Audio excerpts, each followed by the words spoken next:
ओबीसीतून आरक्षण मागत आहात, मग तुम्हाला ईडब्ल्यूएस आणि एसीबीसीतनं आरक्षण नको का, याचं उत्तर मराठा नेत्यांनी द्यावं. छगन भुजबळांचा सवाल, तर एसीबीसीचं आरक्षण 50%च्या आत द्यावं, जरांगेंचं प्रत्युत्तर.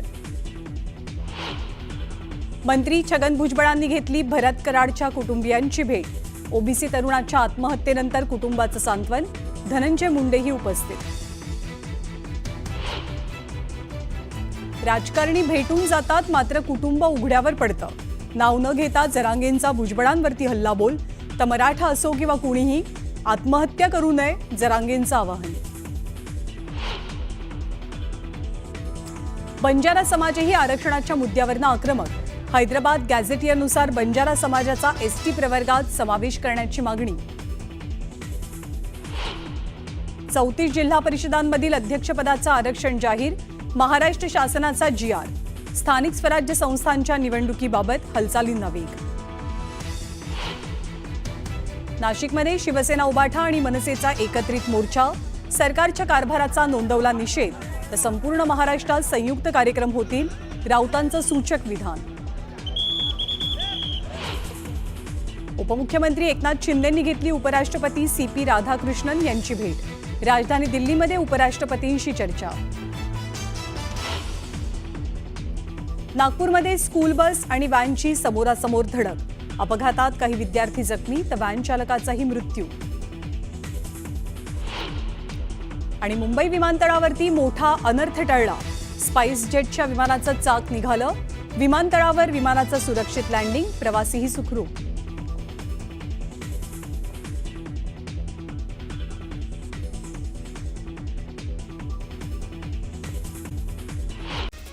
बीड जिल्ह्यात आतापर्यंत 22,515 कुणबी नोंदी सापडल्याची माहिती समोर आली आहे. तर 1,66,327 कुणबी प्रमाणपत्रांचं वाटप करण्यात आलं आहे.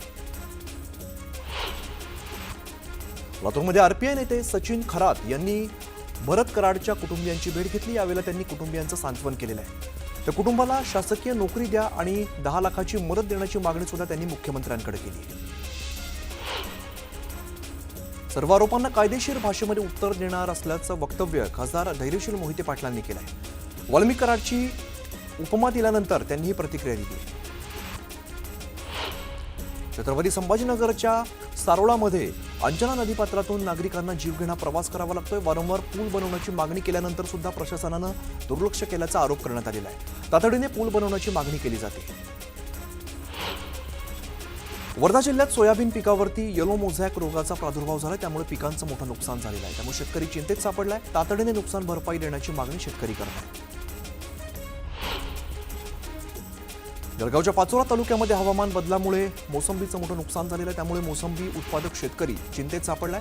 प्रशासनाने पंचनामे करून नुकसान भरपाई देण्याची मागणी शेतकरी करत आहेत. रायगडच्या महाडमध्ये सावित्री नदीचं पाणी काळसर येत असल्यामुळे नागरिकांमध्ये सध्या भीतीचं वातावरण निर्माण झालंय. दरम्यान नदीचं पाणी प्रदूषण मंडळाकडून तपासणीला पाठवण्यात आलंय.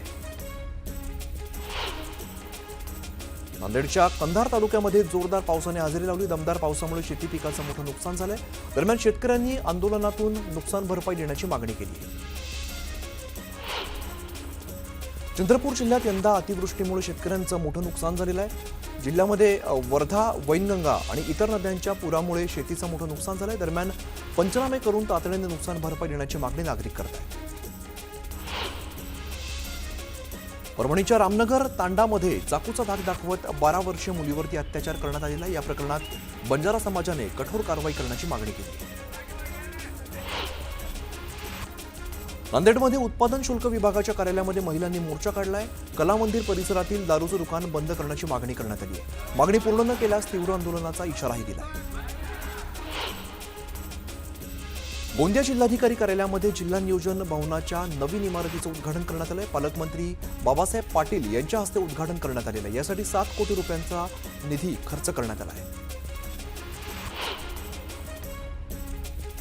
रायगडच्या रोहा शहरामध्ये डॉक्टर CD देशमुख सभागृहाची निर्मिती करण्यात आली आहे. उपमुख्यमंत्री अजित पवारांच्या हस्ते सभागृहाचं उद्घाटन करण्यात येणार आहे. मंत्री भरत गोगावलेंचं नाव निमंत्रण पत्रिकेतून वगळल्यामुळे चर्चांना उधाण आलंय.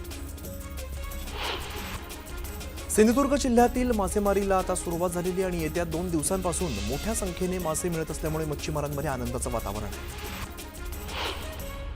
नांदेड जिल्ह्यात जोरदार पावसाने हजेरी लावली आहे. जोरदार पावसामुळे सखल भागात पाणी साचलेलं आहे. येत्या 15 सप्टेंबरपर्यंत नांदेड जिल्ह्यामध्ये पावसाचा येलो अलर्ट जारी करण्यात आला आहे. बुलढाणा शहरात टाळ मृदुंगाच्या गजरामध्ये बैलगाडीमधून मिरवणूक काढत गणरायाचं विसर्जन करण्यात आलंय. मिरवणुकीमध्ये मोठ्या संख्येने पोलीस आणि वारकरी संप्रदायाने सहभाग घेतला.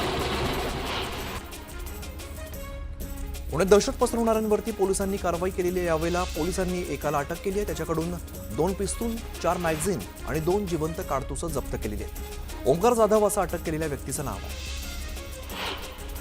पुण्यात मोकाट कुत्र्यांचा सुळसुळाट झालेला आहे. सिंहगड परिसर, नारायणनगर आणि गोसावी नगरामध्ये कुत्र्याने मुलांचा चावा घेतलेला आहे. मुलावरती रुग्णालयात उपचार सुरू आहेत. तातडीने कुत्र्यांचा बंदोबस्त करण्याची मागणी नागरिक करत आहेत. मावळातील तळेगाव दाभाडे ते उरुळी कांचन हा पुणे रेल्वे बायपास प्रकल्प सध्या प्रस्थापित करण्यात आलेला आहे. मात्र त्याचा सर्वात जास्त फटका उरुळी ग्रामस्थांना बसणार आहे. त्यामुळे ग्रामस्थांमध्ये सध्या तीव्र नाराजी पसरली आहे. चिपळूणमध्ये भात पिकावरती करपा रोग पसरल्यामुळे बळीराजा संकटात सापडलाय. करपा रोग पडल्यामुळे शेतकरी हवालदिल झालाय. चिपळूणमधील गुहागर बायपास ते मुख्य रस्त्यावरती कचऱ्याचं साम्राज्य पसरलंय. त्यामुळे नागरिकांना दुर्गंधीचा सामना करावा लागतोय. त्यामुळे अधिकृत कचरा डेपो असताना सुद्धा रस्त्यावरती कचऱ्याचे ढीग असल्यामुळे नागरिकांनी संताप व्यक्त केलाय. बुलढाण्याच्या ज्ञानगंगा अभयारण्यात असलेलं पालढग धरण हे 100% भरलेलं आहे. त्यामुळे सणव्यातून पाण्याचा विसर्ग सुरू करण्यात आला आहे. पालढग डॅम परिसरात पर्यटकांची गर्दी पाहायला मिळते. छत्रपती संभाजीनगर चौकात जालना महामार्गावरती बंजारा समाजाकडून रास्ता रोको आंदोलन करण्यात आले. हैदराबादनुसार एसटी प्रवर्गात समावेश करावा या मागणीसाठी बंजारा समाज आक्रमक झाला. बीड जिल्हा परिषदेतील अनुकंपा तत्वावरील भरतीला अखेर 3 वर्षांनंतर मुहूर्त लावणार आहे. 15 सप्टेंबरला भरतीसाठी समुपदेशन प्रक्रिया पार पडणार असून प्रतीक्षा यादीतील उमेदवारांना मूळ कागदपत्रांसह जिल्हा परिषदेच्या नूतन इमारतीत बोलवण्यात आलं आहे. नवरात्रोत्सवात अंबाबाई मंदिरामध्ये चोरट्यांना पकडण्यासाठी आता एआयचा वापर केला जाणार आहे. संशयित चोरट्यांचे फोटो याआधीच एआयमध्ये फिट करण्यात आल्यामुळे तात्काळ ओळख पटणार आहे. मालवण, वेंगुर्ला आणि देवगड समुद्रात परप्रांतीय हायस्पीड ट्रोलर्स आणि अनधिकृत पर्सलिन नौकांचं अतिक्रमण सुरू असल्यामुळे मत्स्य व्यवसाय विभागाकडून कारवाई होत नाहीये. त्यामुळे मच्छीमार आता आक्रमक झाले. सेवा पंधरवडा साजरा करण्याच्या पार्श्वभूमीवरती भुसावळमध्ये महसूल विभागाच्या वतीने प्रशासकीय अधिकाऱ्यांची बैठक पार पडली. पंतप्रधान नरेंद्र मोदी यांचा वाढदिवस ते महात्मा गांधी जयंती सेवा पंधरवडा पार पडणार आहे. धाराशिव जिल्ह्यात चालणाऱ्या कला केंद्रांना पोलिसांचा अभय असल्याचा धक्कादायक प्रकार समोर आलेला आहे. येरमाळा आणि चोराखळी या ठिकाणी कला केंद्र मध्यरात्री देखील सुरू असतात. मात्र यावरती कारवाई करण्यास पोलिसांची टाळाटाळ होताना दिसते. यावेळेला पोलिसांनी जाब विचारतानाचा व्हिडिओ सजग नागरिकाने सोशल मीडियावरती व्हायरल केलाय.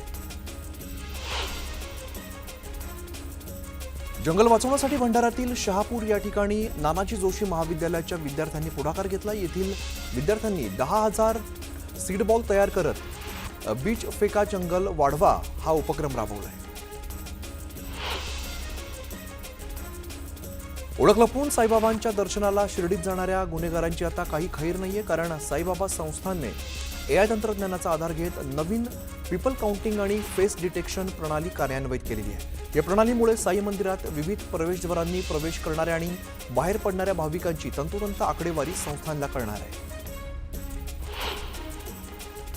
सोलापूर जिल्ह्यामध्ये सुरू असणाऱ्या मुसळधार पावसामुळे नदी नाले ओसंडून वाहू लागलेले आहेत. दक्षिण सोलापूर तालुक्यातील दुबदुबी धरण ओव्हरफ्लो झालेलं आहे.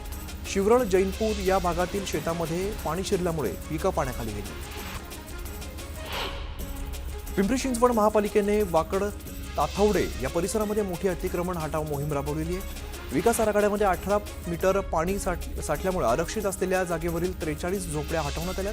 या कारवाईमुळे सुमारे 38,750 चौरस फूट जागा अतिक्रमणमुक्त झाली.